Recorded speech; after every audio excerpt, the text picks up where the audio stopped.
नमो तस्य भगवतो अरहतो सम्मा सम्बुद्धस्स। मैं professor Ramesh Prasad, dean faculty of Shravan Vidya, head department of Pali and Theravada, Sampurnanand Sanskrit university Varanasi तथा general secretary Pali society of India, आप सभी श्रोताओं को बुद्ध सीरीज के इस 28वें 28th एपिसोड में स्वागत, वंदन तथा अभिनंदन करता हूं। पिछले 27 एपिसोड्स में हमने बुद्ध की जीवनी के साथ उनके धम्म दर्शनों में प्रतीति समुत्पाद, आर्य सत्य, मध्यम मार्ग, अष्टांगिक मार्ग, त्रिशिक्षा तथा त्रिलक्षण पर चिंतन मनन किया।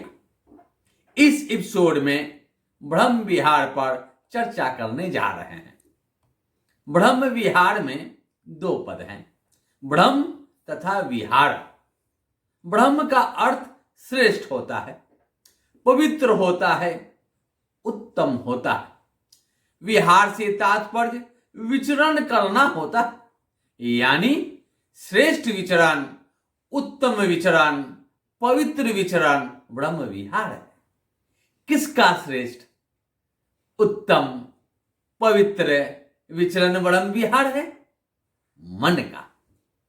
तथागत बुद्ध के उपदेशों का केंद्र बिंदु मानव का कल्याण है और मानव कल्याण उसके मन की श्रेष्ठता तथा पवित्रता पर निर्भर है। इसलिए शास्त्रा बुद्ध का सारा आयास प्रयास मन की परिशुद्धता के लिए ही उन्मुख रहा। अगर हमारा मन परिशुद्ध है, मन निर्मल है, मन पवित्र है, तो हमारी सारी गतिविधियां भी निर्मल, पवित्र तथा परिशुद्ध रहेगी। मन की ऐसी निर्मल अवस्था को, चित्त के ऐसे उत्तम विचरण को ब्रह्म विहार कहा जाता है। आचार्य बुद्ध घोष कहते हैं, सेठे ठेन ताव निर्दोष भावेन चित्त ब्रह्म विहारता वेदितव्या। अर्थात श्रेष्ठ होने से और निर्दोष भाव होने से यहां ब्रह्म विहार होना जानना चाहिए। कहने का अर्थ है कि मन में किसी भी प्रकार का द्वंद्व न हो, बिल्कुल मुक्त हो। वह मुक्ति राग का हो, वह मुक्ति द्वेष का हो, वह मुक्ति अहंकार का हो। ऐसे निर्दोष, निर्मल, निर्द्वंद होकर विचरण करना ही ब्रह्म विहार है। ऐसा विचरण ही श्रेष्ठ है। लेकिन ऐसा विचरण हो कैसे? हम कैसे निर्मल बने? हम कैसे निर्द्वंद हो जाएं? हम कैसे स्वयं को पवित्र बनाएं? इसके लिए 4 धम्मों का समागम आवश्यक है। वे धम्म हैं मेत्ता, करुणा, मुदिता तथा उपेक्षा। अर्थात मैत्री, करुणा, मुदिता तथा उपेक्षा। इन्हीं 4 धम्मों का सम्यक संयोग, सम्यक मिलन, सम्यक उपस्थिति ही ब्रह्म विहार है।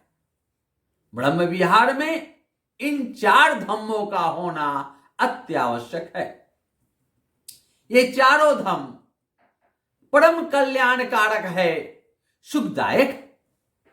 परस्पर एक दूसरे के प्रति कैसे प्रेम भाव जगे, कैसे कोई दुखी ना हो, कैसे किसी की अभिवृद्धि में प्रसन्न हो और कैसे सबों के प्रति समभाव जगे, ऐसा परस्पर सुहृद भाव बढ़ाना ही ब्रह्म विहार का लक्ष्य है। एक एक करके चारों धम्म यानी मेत्ता, करुणा, मुदिता तथा उपेक्षा को देखते हैं, जिससे कि समाज में सरोजन यानी सभी लोगों का कल्याण संभव है। इस एपिसोड में ब्रह्म विहार के प्रथम कारक पहला धम्म मित्ता को देखते हैं। मित्ता पाली का शब्द है। इसे हिंदी में मैत्री अथवा मित्रता कहते हैं। मैत्री की भावना ही मित्ता है, मित्रता ही मित्ता है। अभिधमर्थ संग्रहों की विभावनी टीका में कहा गया है, मिज्जति स्नेहतीति मित्ता, अर्थात स्नेह करने वाले धर्म को मित्ता कहते हैं। एक दूसरे के प्रति जो स्नेह अथवा लगाव का भाव है वह भाव ही मित्ता है, मैत्री है। जो भाव स्वयं के प्रति रखते हैं वैसा भाव ही संसार के सभी प्राणियों के प्रति रखना ब्रह्म विहार की मित्ता है। सुत्त निपात का मितसुत पूर्ण रूप से मैत्री भाव को प्रदर्शित करता है। उसे यहां उद्धृत करना मैं आवश्यक समझता हूं। अभी हमने देखा कि मैत्री का अर्थ स्नेह होता है। पहले व्यक्ति स्वयं से स्नेह करता है। जब वह स्वयं से स्नेह करेगा तभी दूसरे से भी, औरों से भी स्नेह कर पाएगा। स्नेह का अर्थ स्वयं को शांत रखना, स्वयं का कल्याण करना होता है। यह मैत्री का प्रथम सोपान है। इसलिए तथागत बुद्ध मितसुत की प्रथम गाथा में कहते हैं, शांति पद की प्राप्ति चाहने वाले, कल्याण साधन में निपुण मनुष्य को चाहिए कि वह ऋजु और अत्यंत ऋजु बने, अर्थात सरल और अत्यंत सरल बने। उसकी बात सुंदर हो, उसकी बात मृदु हो और उसकी बात विनीत हो। करुणीय मत कुशलेन यंग तंग संतंग पदंग अभिसमेच्च शक्को ऊजू च सूजू च सुवचो चस्मुदु अनतिमानी। आगे शास्त्रा कहते हैं, वह संतोषी हो, सहज ही पोष हो और सादा जीवन बिताने वाला हो। उसकी इंद्रियां शांत हो, वह चतुर हो, अप्रगल्भ हो, यानी अहंकारी अभिमानी न हो और कुलों में, परिवारों में आसक्ति रखने वाला न हो। पाली में से देखते हैं, संतुष्को च शुभरो च अपकिच्चो च सल्लहुक वृत्ति संतीन्द्रियो च निप्को च अपगभ्भो कुलेषु अनुनिगिद्धो। सरल, संतोषी, सहज, मृदुभाषी बनने के बाद बुद्ध के आगे का संदेश है कि ऐसा कोई भी छोटा से छोटा कार्य न करे जिसके लिए दूसरे ज्ञानी लोग उसे दोष दे, और इस प्रकार मैत्री करें कि सभी प्राणी सुखी हों, क्षेमी हो, सुखितात्मा हो। इसे पाली में देखते हैं, न च खुद माचरे किंची ये नवियों परे उपवदयुं सुखिनो वा क्षेमिनो होन्तु सब्बे सत्ता भवन्तु सुखितत्ता। मैत्री भावना को और आगे बढ़ाते हुए कहा गया है कि जंगम हो या अस्थावर, दीर्घ हो या महान, मध्यम हो या ह्रस्व, अणु हो या स्थूल, दृष्ट हो या अदृष्ट, यानी दिख रहा हो अथवा न दिख रहा हो, दूरस्थ हो या निकटस्थ, दूर में हो या निकट में, उत्पन्न हो चुका हो या उत्पन्न होने वाला हो, जितने भी प्राणी हैं वे सभी सुखपूर्वक रहे। ये केची पानभूतत्थी तसाव थावड़ा वनवशेषा दीघाव येव महंता मध्यमा रसका अनुकूला दिट्ठावा एवा अदिट्ठा एव दूरे वसंती अविदूरे भूताव संभवेशीय सब्बे सत्ता भवन्तु सुखितत्ता। मिथ्या भाव को और आगे बढ़ाते हुए बुद्ध कहते हैं एक दूसरे की वंचना न करे, यानी धोखा न दें, कभी किसी का अपमान न करे, वैमनस्य अथवा विरोध से एक दूसरे के दुख की इच्छा न करे, न पड़ो परंग निकुबेथ नाति मयेत कथची न कंची व्यारोसना पटीग सैया नाय मयस दुख मिच्छैया। कहने का तात्पर्य है कि संसार के समस्त प्राणी को, लोक के सभी जीव जंतु को स्वयं के समान समझे, उसे पुत्रवत समझे।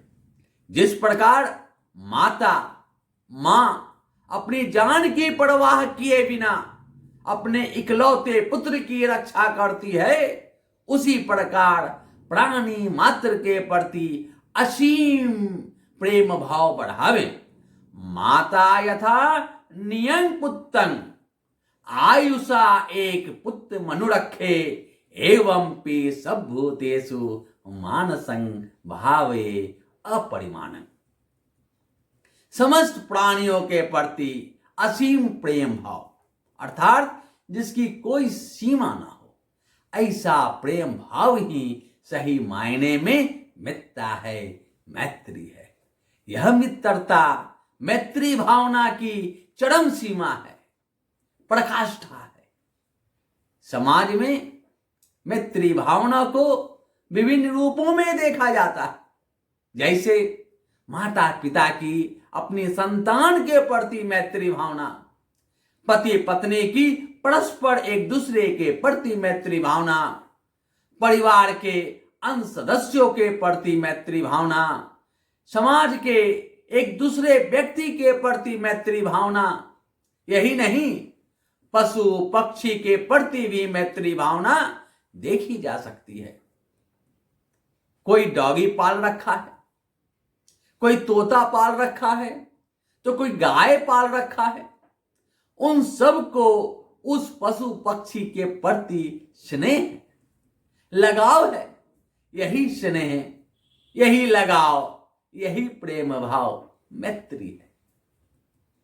सामान्यतया इस मैत्री में तृष्णा का मिश्रण होता है। अहंकार अभिमान को भी इस मैत्री में देखा जाता है। एक उदाहरण से इसे समझते हैं, बिल्कुल व्यवहारिक उदाहरण। माता पिता अपने पुत्र से प्रेम करते हैं, स्नेह करता है, उसके साथ असीम लगाव रखता है। पुत्र का विवाह हो जाता है, पुत्र अपनी पत्नी से मैत्री भाव रखता है। कतिपय कुछ माता पिता को यह मैत्री भाव पसंद नहीं आता है। पुत्र से अपेक्षा करता है कि वह अच्छा बुरा जो कहे उसका वह सम्मान करे, उसके आदेश निर्देश का पालन करे। पुत्र अपने विवेक का सहारा लेता है, जो उचित लगता है वैसा करता है। लेकिन पिता का अहंकार, उसका अभिमान यह बर्दाश्त नहीं कर पाता है। वह अपने पुत्र को अपने अनुसार कार्य करने को बाध्य करता है। पुत्र द्वारा वैसा न करने पर उसे घर से बेघर कर दिया जाता है अथवा धमकी दी जाती है। क्या यही मैत्री भाव है? नहीं, हो ही नहीं सकता। यह एक दिखावा है। अपने पुत्र में अपने अहंकार को वह देखता है। यह मेरा पुत्र है, मैं मेरा का यहां भाव है। जहां मैं और मेरा है, वहां मैत्री भावना का सम्यक स्वरूप हो ही नहीं सकता। मित्रता अथवा मैत्री निस्वार्थ भाव का नाम है, जहां न कोई स्वार्थ है न कोई अपेक्षा। मिथ्या भावना में, मैत्री भावना में दो अकुशल धम बाधक हैं। वे हैं राग तथा द्वेष। स्वयं के प्रति राग और दूसरे के प्रति द्वेष मिथ्या भावना को विकसित नहीं होने देते। हमें उन दोनों से ऊपर उठना है। इसके लिए अभ्यास करना होगा, अनवरत अभ्यास, निरंतर अभ्यास। यह मैत्री भावना पहले अपने घर से आरंभ करना चाहिए, फिर आस पड़ोस, फिर गांव, उसके बाद तो पूरा जग, पूरा संसार ही स्वयं में समाहित हो जाता है। मैत्री भावना का अभ्यास साधना की उच्चतम अवस्था है, जहां न राग है, न द्वेष है, न क्रोध है, न अहंकार है। शत्रुता की, विरोध की सारी दीवारें यहां गिर जाती है। मिथ्या को ब्रह्म विहार के परिप्रेक्ष्य में भगवान कहते हैं कि मित्तं च सब लोकस्मिन् मानसं भावे अपरिमाणं उद्धं अधोच तिर्यं च असंबाधं अवेरं असपत्तं तिष्ठं चरं निसिन्नो वा शयानो वा यावतस्य विगत मिद्धो एवं सतिं अधिष्ठय्य ब्रह्ममेतं विहारं इदमाहु। इसे हिंदी में अनुवाद करके देखते हैं। बिना बाधा, बिना वैर और शत्रुता के ऊपर, नीचे और तिरछे सारे संसार के प्रति असीम प्रेम भाव बढ़ावे। खड़े रहते, चलते, बैठते अथवा सोते, जब तक जागृत रहे तब तक, यानी हर क्षण, सर्वदा, हर पल इस प्रकार की स्मृति बनाए रखे। हमेशा ऐसी स्मृति में रहे, ऐसा स्मरण रखे। इसी को ब्रह्म विहार कहते हैं। ब्रह्म विहार का यह पहला धम है, मिथ्या धम। सतत अभ्यास से जब मिथ्या भावना विकसित हो जाती है, तब ब्रह्म विहार के अन्य धम, करुणा, मुदिता तथा उपेक्षा भी स्वयं में विकसित होने लगती है। चारों धम एक दूसरे से जुड़े हैं। शेष की चर्चा अगले एपिसोड में करेंगे। जहां मिथ्या है वहीं करुणा है, वहीं मुदिता तथा उपेक्षा है। जहां चारों का संगम है वहां मंगल ही मंगल है, सबका मंगल है। भवतु सब मंगलम्।